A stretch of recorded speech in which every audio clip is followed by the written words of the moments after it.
لله وكفى وسلام على عباده الذين اصطفى أما بعد فأعوذ بالله السميع العليم من الشيطان الرجيم بسم الله الرحمن الرحيم رب اشرح لي صدري ويسر لي أمري واحلل عقدة من لساني يفقهوا قولي رب زدني علما.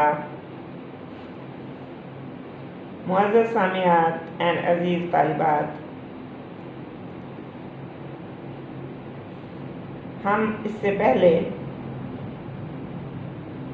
آیت الکرسی کا جو دعویٰ اللہ رب العزت نے ذکر کیا ہے، اللہ لا الہ الا ہو،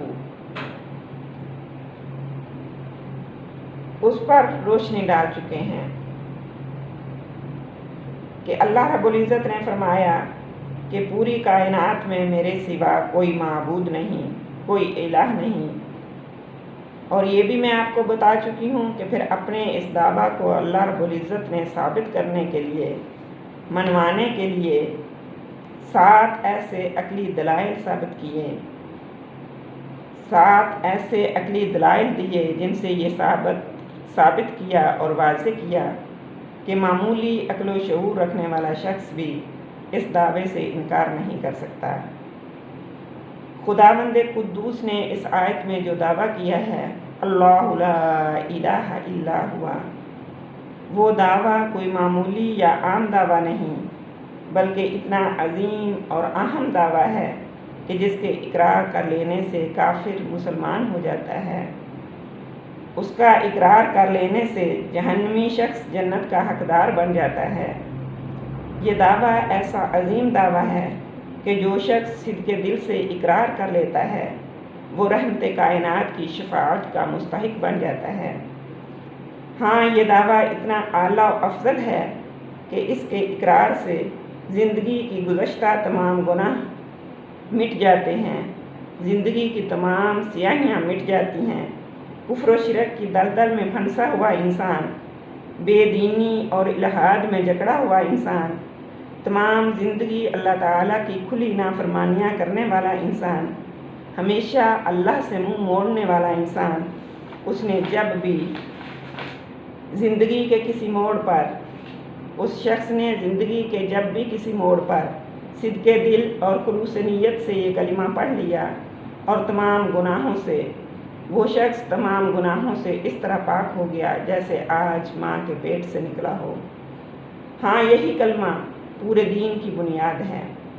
یہی کلمہ دین اسلام کی خوبصورت عمارت اسی کلمے کے سہارے کھڑی ہے. اس کلمہ پر ایمان نہ ہو اور اس کلمہ میں کیے گئے عہد و پیمان اگر انسان پورے نہ کرے تو اس کا کوئی عمل اللہ کے دربار میں شرف قبولیت نہیں پا سکتا. یہی کلمہ انسان کے لیے باعث نجات ہے. یہی کلمہ اللہ لا الہ الا اللہ انسان کے لیے، اللہ لا الہ الا ہوا، یہی کلمہ انسان کے لیے باعث نجات ہے.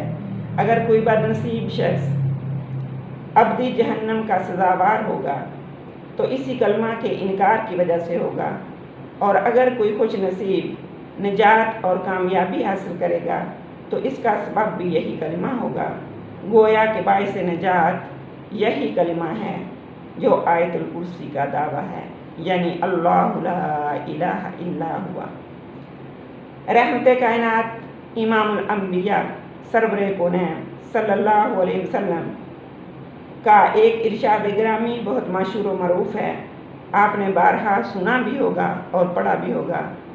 من قال لا الہ الا اللہ دخل الجنت، جس شخص نے پڑھ لیا لا الہ الا اللہ وہ جنت میں داخل ہو گیا. یعنی یہی کلمہ اس کے لیے باعث نجات ہوگا. ہاں، اگر اس نے اپنی زندگی میں شرک و بدعات کے علاوہ دوسرے گناہ کیے ہوں گے، یعنی شرک اور بدعت نہیں کی ہوگی، تو یہ کلمہ اس کے لیے باعث نجات ہے. کیونکہ مشرک کے لیے اللہ تعالیٰ نے قرآن مجید میں بارہا جگہ پر فرمایا، ان اللہ لا یغفر ان یشرک بہ ویغفر ما دون ذلک. اللہ فرماتے ہیں میں ہر گناہ بخش دوں گا مگر شرک کبھی معاف نہیں کروں گا۔ اللہ چاہے گا یعنی مشرک کے علاوہ اور جتنے بھی گناہ کیے ہوں گے صرف اللہ کی ذات کے ساتھ شریک نہیں ٹھہرایا ہوگا، بدعات نہیں کی ہوں گی، تو اللہ چاہے گا تو اپنی محض اپنی رحمت اور سرور کونین کی شفاعت سے باقی گناہوں کی معافی دے دے گا۔ اور اگر اللہ تعالیٰ نے ان گناہوں کی پاداش میں اس شخص کو جہنم کے حوالے کر دیا تو گناہوں کی سزا بھگتنے کے بعد یہ کلمہ اسے ایک دن جنت کے دروازے پر ضرور پہنچائے گا۔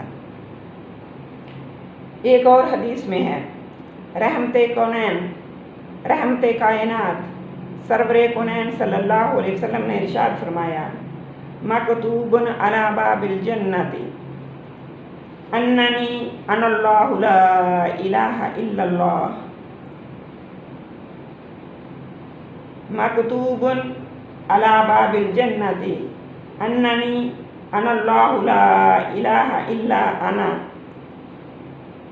لا اعذب من قالہا، جنت کے دروازے پر لکھا ہوا کہ جو شخص لا الہ الا اللہ کہتا ہے میں اللہ وعدہ کرتا ہوں کہ اس شخص کو عذاب نہیں دوں گا۔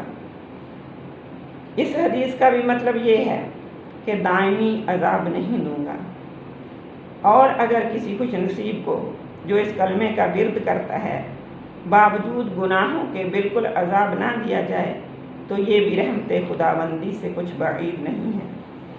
حضرت صلی اللہ علیہ وسلم کے ایک اور ارشاد نے ان حدیثوں کی تفسیر و تشریح کی ہے کہ کن شرائط کے ساتھ کلمہ توحید کا پڑھنا باعث دخول جنت ہے، کن شرطوں کے ساتھ کلمہ توحید کا پڑھنا جنت میں داخلے کا سبب ہے۔ ارشاد ہوا، من قال لا الہ الا اللہ مخلصا دخل الجنت، قیل وما اخلاصها، قال ان تحجزه عن محارم اللہ،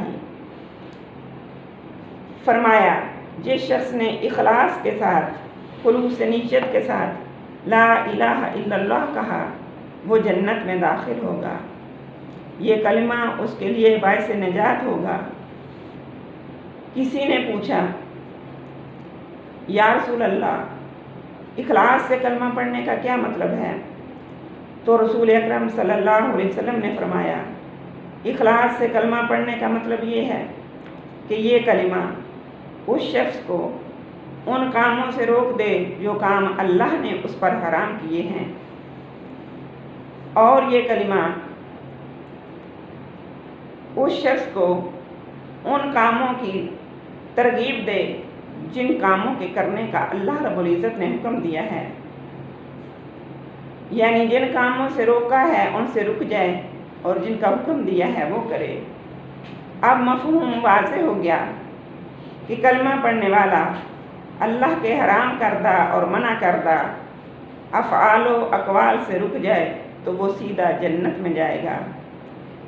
اگر کوئی شخص کلمہ بھی پڑھے اور شرک بھی کرے تو مشرک کے لیے اللہ رب العزت کا فرمان ہے کہ وہ جنت کی خوشبو بھی نہیں سونگھ پائے گا۔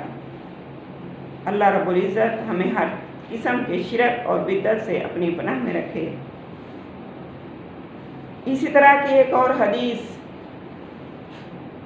سے ثابت ہوتا ہے جو کہ حضرت ابو ہریرہ سے مروی ہے، یعنی اس حدیث کے راوی سیدنا حضرت ابو ہریرہ رضی اللہ تعالیٰ عنہ ہے۔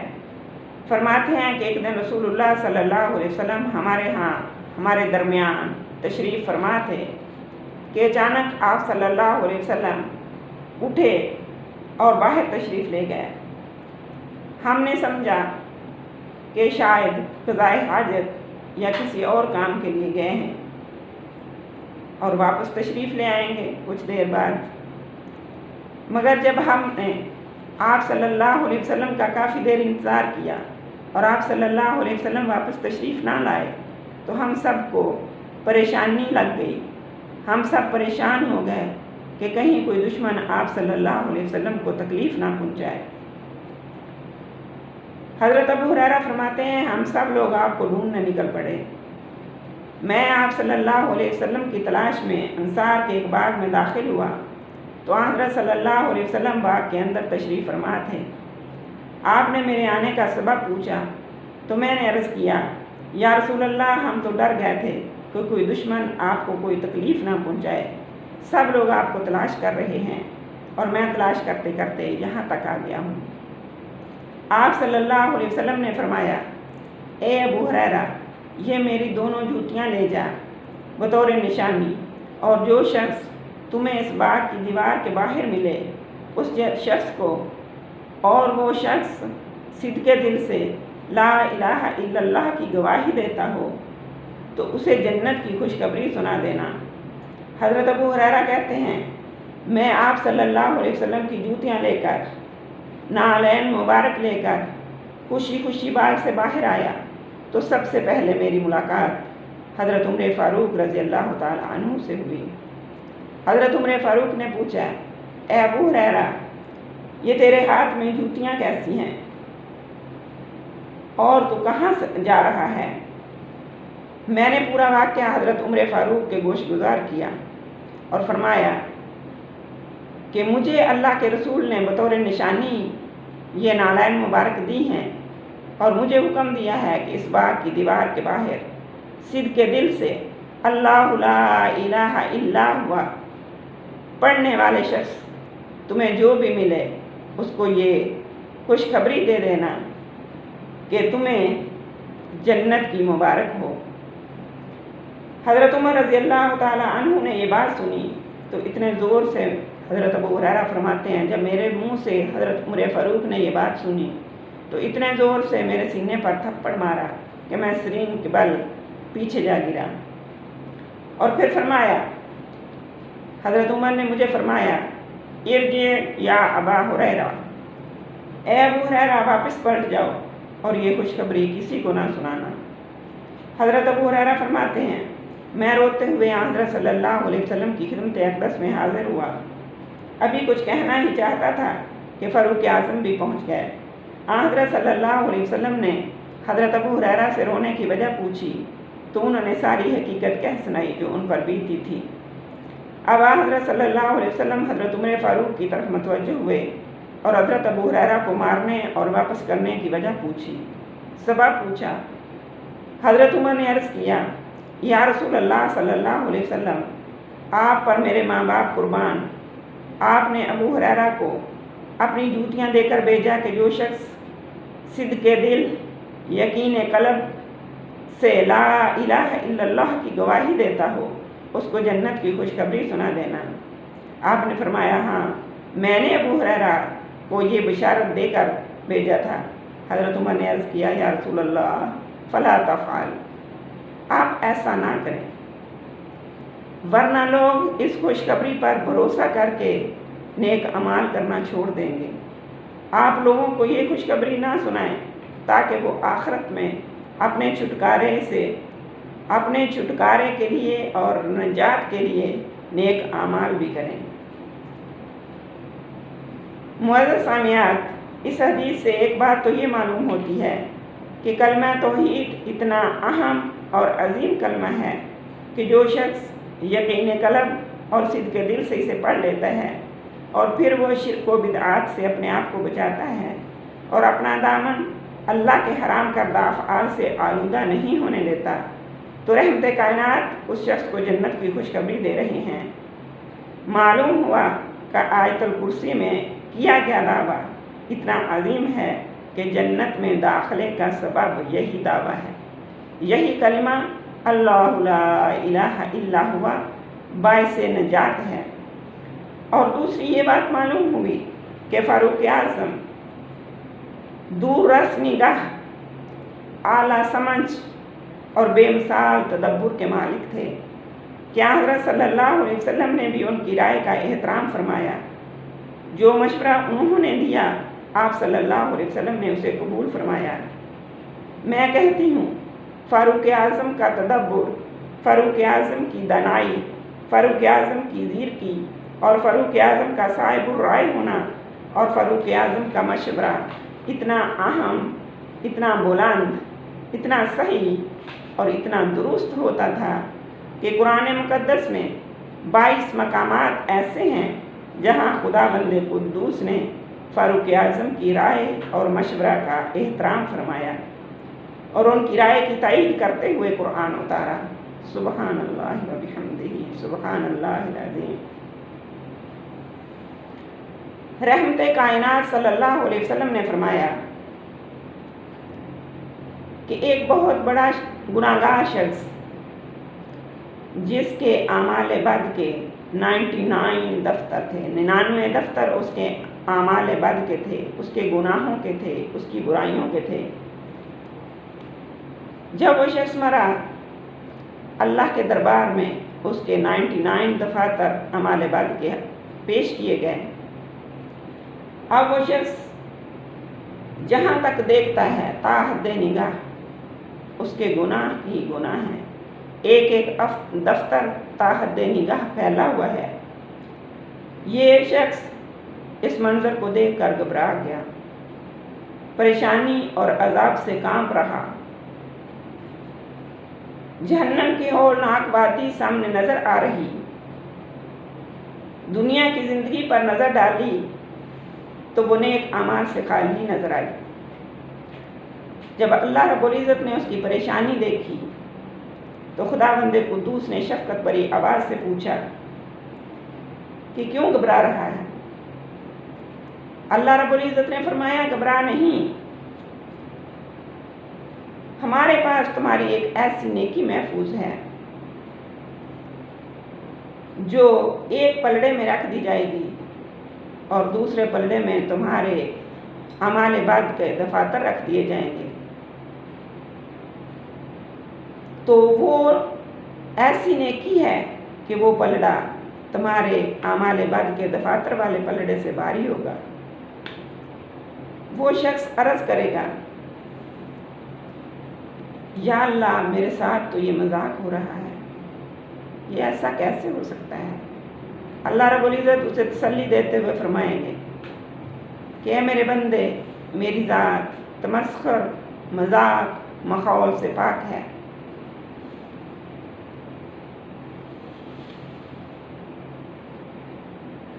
تم ذرا اس کاغذ کے ٹکڑے کو دوسرے پلڑے میں رکھ کر دیکھو تو صحیح۔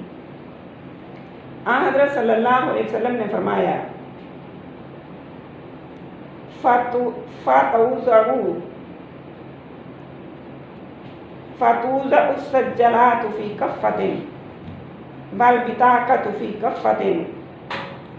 99 دفتر ایک پلڑے میں رکھ دیے جائیں گے اور دوسری جانب کاغذ کا ایک پرزہ رکھ دیا جائے گا۔ آپ صلی اللہ علیہ وسلم ترمذی شریف کی روایت ہے، فرماتے ہیں فَطَاشَتِ السَّجَّلَاتُ وَثَقَلَتِ الْبِطَاقَةُ فَلَا يَثْقُلُ مَعَ اللَّهِ شَيْءٌ۔ جو ہی وہ پرزہ پلڑے میں رکھ دیا جائے گا تو 99 دفتر والا پلڑا اڑنے لگے گا اور اس پرزے والا پلڑا جھک جائے گا۔ پس حقیقت یہ ہے کہ اللہ تعالیٰ کے نام سے کوئی چیز بھاری اور وزنی نہیں۔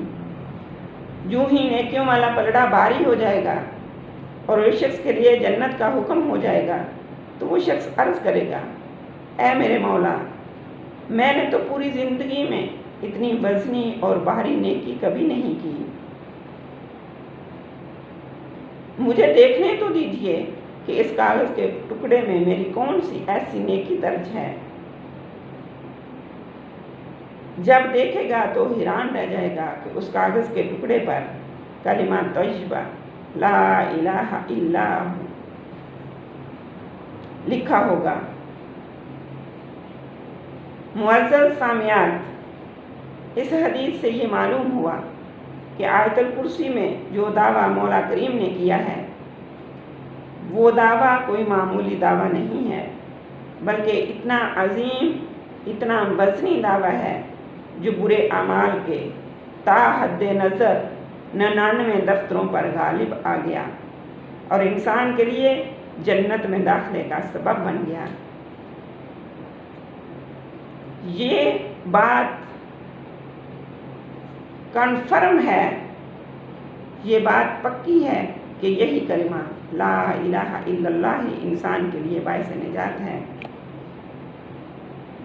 یہی کلمہ باعث نجات کائنات ہے۔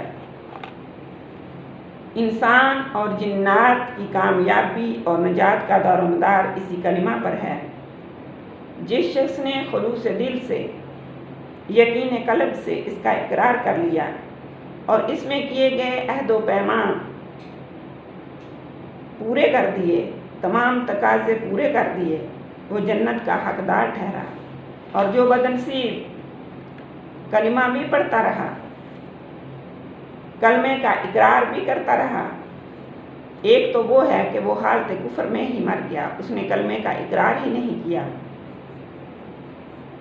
دوسرا وہ ہے جو زبانی اقرار تو کرتا رہا مگر اس میں کیے گئے وعدوں کا پاس نہیں کیا، یعنی کلمہ بھی پڑھتا رہا اور شرک بھی کرتا رہا، کلمہ بھی پڑھتا رہا، اللہ کے سوا اوروں کو معبود بھی سمجھتا رہا، الہ بھی سمجھتا رہا، کلمے کا اقرار بھی کرتا رہا اور جبین نیاز مختلف دروازوں پر جھکاتا رہا، مقبروں پر، تازیوں پر، تابوتوں پر جھکاتا رہا، کلمے کا زبانی اقرار بھی کرتا رہا اور نظر و نیاز بزرگوں کے نام کی دیتا رہا، کلمے کا اقرار بھی کرتا رہا اور منتیں مزاروں پر دیتا رہا، منتیں مزاروں کی مانتا رہا، مزاروں پر جا کر دیتا رہا، زبانی کلمے کا اقرار بھی کرتا رہا اور یا علی مدد، یا غوث اعظم مدد کے نعرے بھی لگاتا رہا، طوطے کی طرح رٹا رٹایا یہ کلمہ پڑھتا بھی رہا اور عالم الغیب، حاضر و ناظر،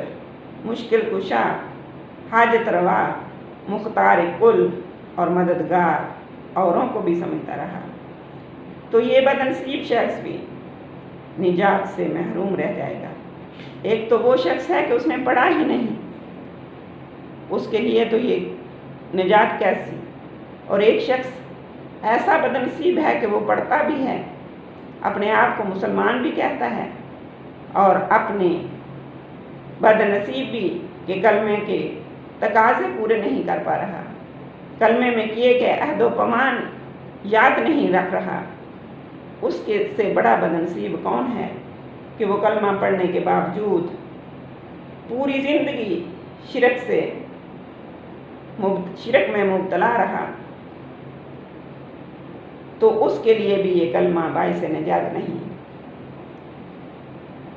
یہ کلمہ ان خوش نصیبوں کے لیے باعث نجات ہے جو زبان سے اس کلمے کا اقرار بھی کرتے ہیں، دل سے اس کلمے پر یقین بھی رکھتے ہیں اور اس کلمے میں کیے گئے عہد و پیمان اور وعدوں پر عمل بھی کرتے ہیں، اس کلمے میں کیے گئے تمام تقاضے پورے بھی کرتے ہیں، پوری زندگی شرک سے بیزار رہتے ہیں، تو یہی کلمہ ان کے لیے باعث نجات بن جائے گا۔ معلوم ہوا کہ یہی کلمہ لا الہ الا اللہ انسان کی نجات کا سبب ہے۔ حضرت صلی اللہ علیہ وسلم کی وصال کے موقع پر جب آپ صلی اللہ علیہ وسلم دنیا سے تشریف لے گئے تو صحابہ کرام بہت غمگین، بہت پریشان رہتے تھے۔ ایک دن حضرت عثمان غنی کسی ایسی گہری سوچ اور پریشانی میں مبتلا تھے کہ حضرت عمر فاروق کا ادھر سے گزر ہوا اور حضرت عمر فاروق نے حضرت عثمان غنی کو سلام کیا، تو حضرت عثمان غنی نے اپنی پریشانی میں اس قدر مبتلا تھے کہ دنیا مافیہ سے بے خبر تھے اور انہیں حضرت عمر کے سلام کا پتہ ہی نہیں چلا، اور انہوں نے حضرت عمر کو سلام کا جواب نہ دیا۔ حضرت عمر بڑے غمگین ہوئے اور حضرت ابوبکر صدیق کی خدمت اقدس میں حاضر ہوئے۔ جب حضرت عمر فاروق کی خدمت میں حاضر ہوئے اسی پریشانی کے عالم میں، تو حضرت عمر نے وجہ پوچھی، حضرت ابوبکر صدیق نے وجہ پوچھی، حضرت عمر نے تمام واقعہ ان کے سامنے ذکر کیا اور